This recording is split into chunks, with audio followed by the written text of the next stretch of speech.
If you think about the history of work, for tens of thousands of years, humans were in a goods economy where physical labor was at the center of work. But as you look at what's coming with robotics in terms of physical labor and what's coming with generative AI in terms of intellectual labor, and you wonder then what's coming next for humans at work, it becomes really easy to see that our social abilities are about to become the core of work. Those are all going to be the it skills now. So if you just look at where work is going and what humans will be doing at work, it's pretty easy to see why emotional intelligence is going to become core to not just leaders, but everyone at every level. The percentage of women leaders in business is up 10% in the last 5 years. Leaders focus on soft skills like presentations, strategy, and storytelling are up over 30% in the last 5 years. And despite the hype around AI, focus on AI literacy among leaders has grown less than 1% in the last year, a drastic difference compared to 28% growth for the rest of the workforce. This and so many more findings were recently released in a report from LinkedIn. Fortune's Emma Burley sat down with LinkedIn's Chief Economic Opportunity Officer, Aneesh Raman, to learn more about what they found. I'm really interested in talking with you about some findings from the new report that's coming out and looking into what are people looking for in C-suite? What are they looking for in CEOs? And I think a big part of that data that I found super interesting was the emotional intelligence aspect. Why are we seeing an increase in emotional intelligence skills needed from CEOs? We are seeing an increase in emotional intelligence and the need for that in leaders because we are moving to a new era for our economy. We've been in the knowledge economy for a few decades now, where judgment and intellectual abilities have been at the center of work. We're moving to a knowledge economy where curiosity, compassion, collaboration, and our social abilities are moving to the center of work. And we're starting to see that become true among leaders. So we put out data recently that looks at the C-suite executives at S&P 500 and unicorn companies. And these folks matter because they're the folks that are behind the systems of employment that are really going to shape and change this new era for work. And we are seeing that those who are becoming leaders have 30% more of these people skills than people who became leaders back in 2018. That is a really good leading indicator that these people skills are going to become more and more core, not just to how someone becomes an executive, but the work of executives and really mobilizing teams and building a company that is human-centric. And why has it become more of a focus in 2024? What's going on in maybe the macro environment that this emotional intelligence is really needed from leaders? The short answer for why emotional intelligence is becoming such a conversation is AI. If you think about the history of work, for tens of thousands of years, humans were in a goods economy where physical labor was at the center of work. But as you look at what's coming with robotics in terms of physical labor and what's coming with generative AI in terms of intellectual labor, and you wonder then what's coming next for humans at work, it becomes really easy to see that our social abilities are about to become the core of work. We've never really, as humans, indexed on our social abilities at work. We've spent about a century now building really sophisticated teaching, training, and credentialing around IQ. And that's been, the SAT, go to college, get those degrees in technical skills like computer science. Meantime, we have underinvested in the humanities. We have not really built proper curriculum around emotional intelligence, aside from maybe early childhood development. And yet, those are all going to be the it skills now. So if you just look at where work is going and what humans will be doing at work, it's pretty easy to see why emotional intelligence is going to become core to not just leaders, but everyone at every level. What to do about that is everyone needs to start getting smart on that, has to start prioritizing that. And at a systems level, we've got to now build teaching, training, curriculum, credentialing, assessment around these people skills, which we have not done to date. And what are some other people skills or soft skills that executives are putting on the resume? There are a lot of people skills that we're seeing at the top of the list in terms of skills that executives need. But I will say the one I am most excited about is storytelling.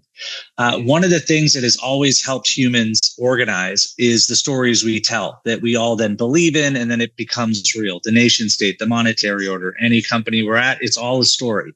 And storytelling has sort of traditionally been seen as something you do for children's books or for nonfiction or maybe, fiction books. But the art of storytelling is becoming critical for leaders because it's really the art of storytelling that allows you to help your organization know in the midst of all the change that's happening, what is it that your organization is trying to do, and how can everyone do that together? How can everyone be bound by a story of what it means to be of that place? So that's one that I'm most excited about. We've also seen communication, problem solving, conflict resolution.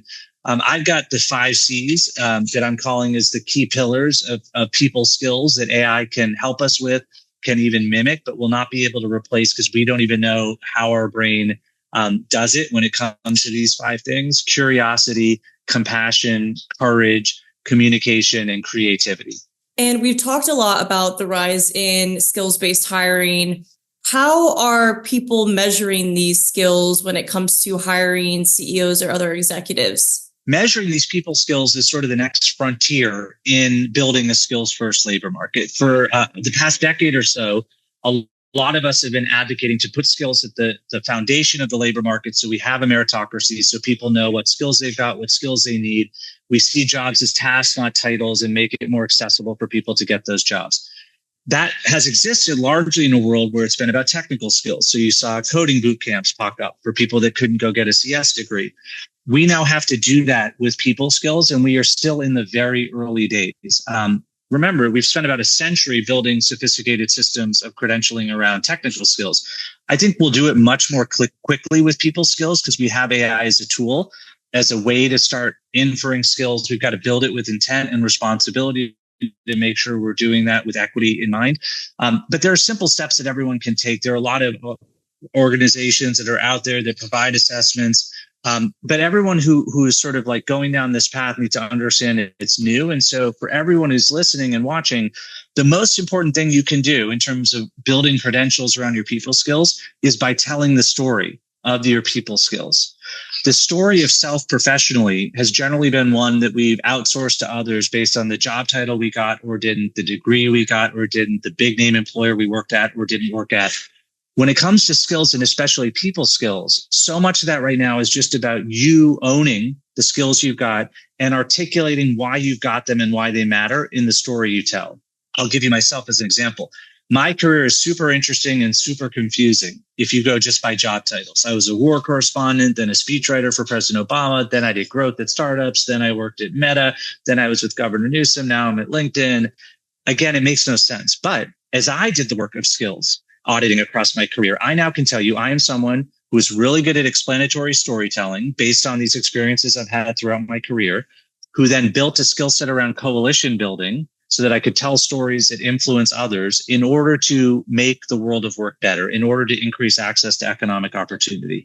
So everyone right now can go do that audit and can start to tell their story of self around the skills they've got, and especially around the people skills, because that's actually going to be the best first credential. Right. And kind of building off that point, you have a very storied career across many different professions. And we see from this data that people are also looking for executives that have very varied experience from their careers. They're not looking for someone anymore or as much that comes from one industry or that comes from one company.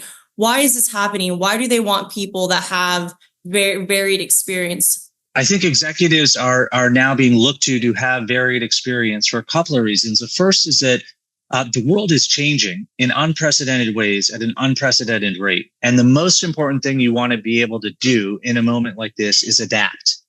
And so really at every level, people are looking for people who can adapt, who have some background in agility, in resilience, in the ability to go in to new environments and take on new challenges. Because really what that signals is an ability to learn, unlearn, relearn. There's a futurist from the 1970s who said of what I think is right now, that the illiterate of the future will not be people who cannot read and write. It will be people who cannot learn, unlearn, and relearn. So when you have what we call at LinkedIn a squiggly line career, you are sort of proving that at every stage where you could have just sat in place and sort of settled into the comfortability of knowing what you need to know, you pushed yourself to try new things, to learn new things, to take on new challenges. And it's through that process that you develop a skill set of handling hard well, of being able to adapt. So I think that's like a critical thing. The other thing that's happening and why people want, even like the Gen Z generation wants to have mobility, wants to take their skills and add to them across different jobs and different functions, is that we're going into a world of work where there's going to be a lot of blurred lines. like the lines between what is a salesperson, what is a marketer, what is a data scientist, what is a product manager, all of that is going to start to blur.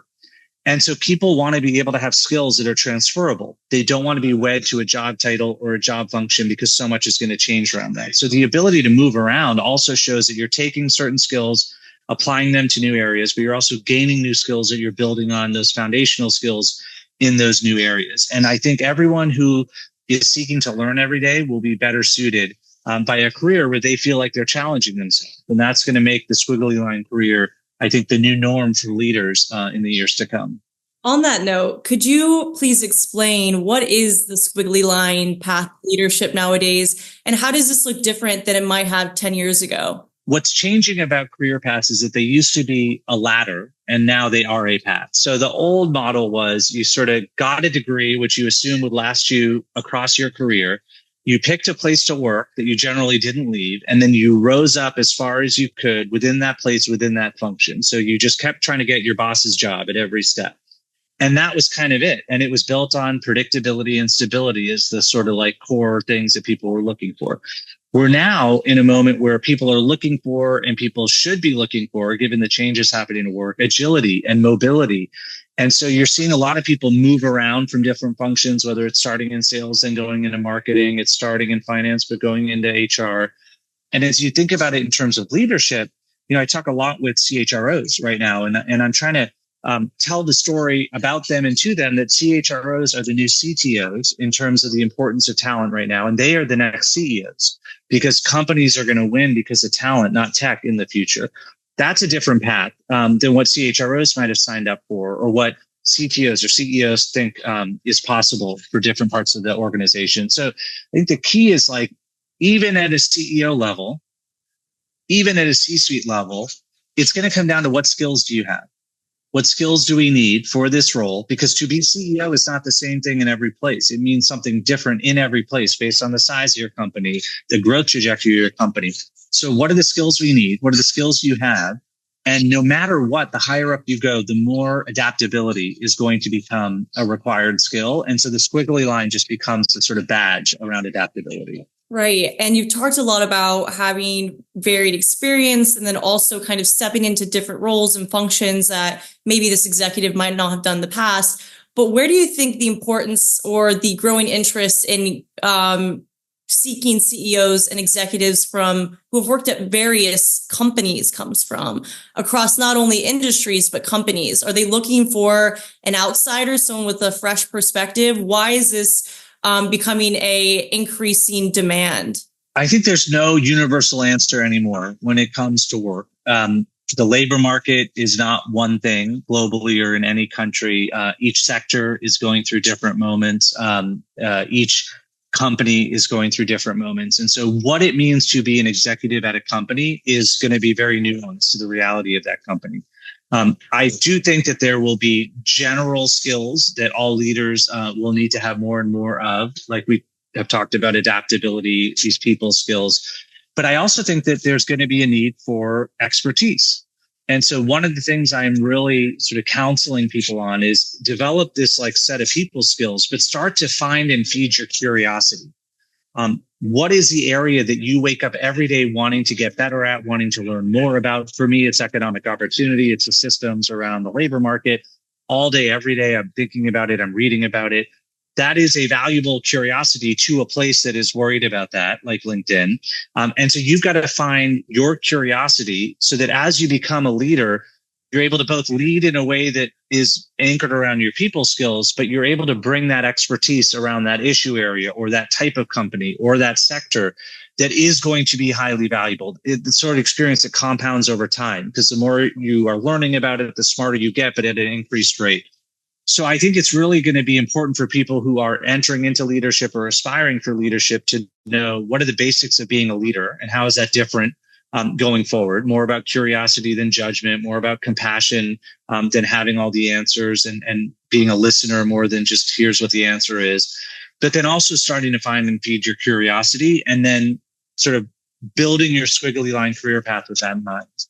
And why is internal hiring of leaders going down? What do companies hope to gain by finding leaders who might be coming from other companies? I think internal mobility is going to be one of the big benefits of this new world of work that we're going into. And so what's important right now is that we have two worlds at once. We're still in the old economy as we are starting to exist within the new economy. Usually there's more of an orderly transition when a disruption hits between the old and the new. It happens over years, sometimes decades.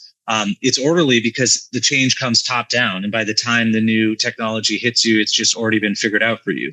This is not orderly, but in good ways, because it's happening kind of middle out, bottom up. People are using AI. 75% of knowledge workers are using AI at work, even though only 39% have been trained at work. So it's actually the leaders that are lagging in moving into this new world of work. So in terms of what is true, one of the things we have to look at every data point is what is true because of the way things were, or what is going to stay true given the way things are changing. I think that you're going to probably see an increase over time in leaders that rise up from within, who have sort of squiggly line careers within an organization, but also have that sort of compounding expertise about that organization, about that company, about what it's trying to be and do, which is as much about the business lines of that company as it is the culture of that company and how to preserve and protect that or adapt it and adjust it. And so I think internal mobility, especially as we look at leaders, is going to be a really interesting signal. I think there's always benefit to new thinking.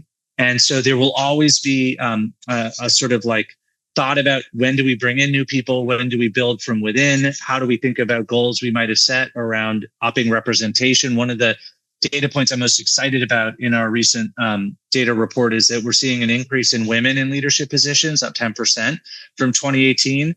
I think one of the biggest signals for me that we are in this new relationship economy will be a spike, not an increase, but a spike in women CEOs, because we know women over-index on all these core skills that leaders now need.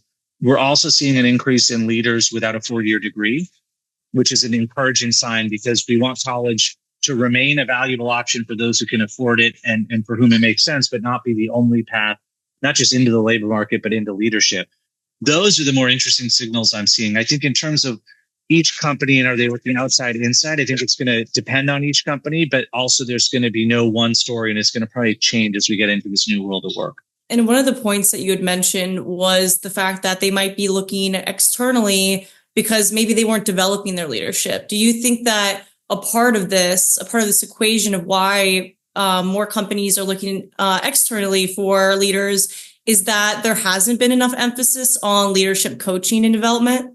The one job that is going to change the most as we enter this new relationship economy, and this is true at every company, at every level, in every country, is the job of manager. And I was talking to IBM CHRO about this last week. The job of the manager, and this extends really all the way up to executives, has largely been to manage the tasks of the people they manage. The job of manager in this new economy is going to be managing the people. And that's a whole different exercise. That is about understanding people, understanding human capability, indexing on human energy, and thinking about work not as hours worked, but as energy used, and how to seed energy, shore up energy, create collaboration and really camaraderie on a team, set a vision that people rally behind, that they feel connected to. The vast majority of managers don't get that sort of training because it hasn't really been asked of them in terms of the way the old work worked. But new work is going to require managers to do that. And so I think companies that invest in their managers at every level will see then more ability to pull from within into leadership. And why are we seeing an increase in job postings for CEOs, an increase in hiring for CEOs? Are there simply more CEOs in the world, or is something else going on? I think that right now, any increase we're seeing, we really have to look at it in the long arc.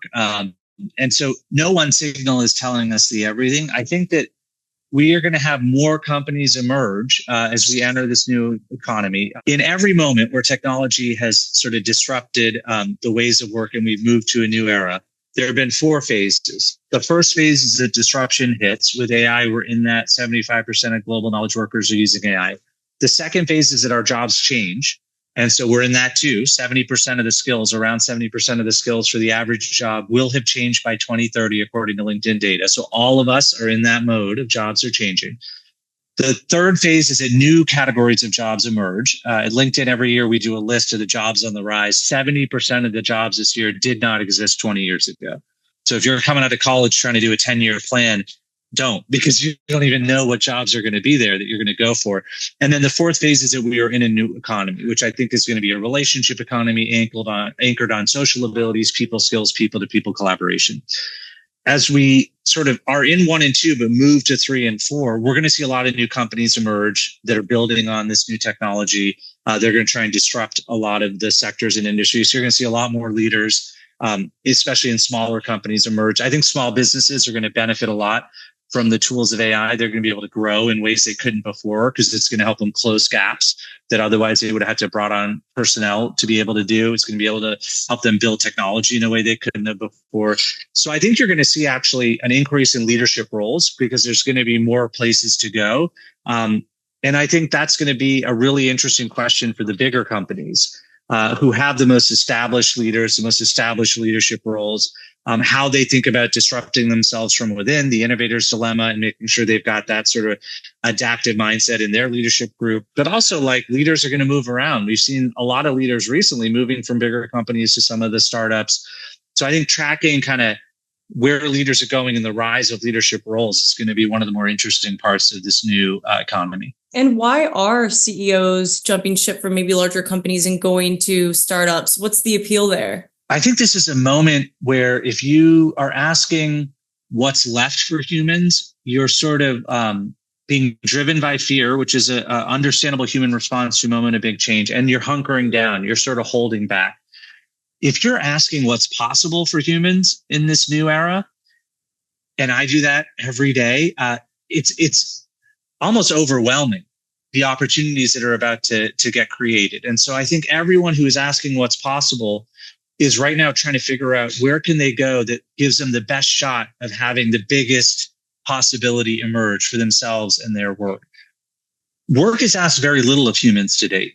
It's asked us physical ability, intellectual ability, but for most white collar work, it's just meetings and emails. No person, everyone's in a job smaller than the bigness of their potential.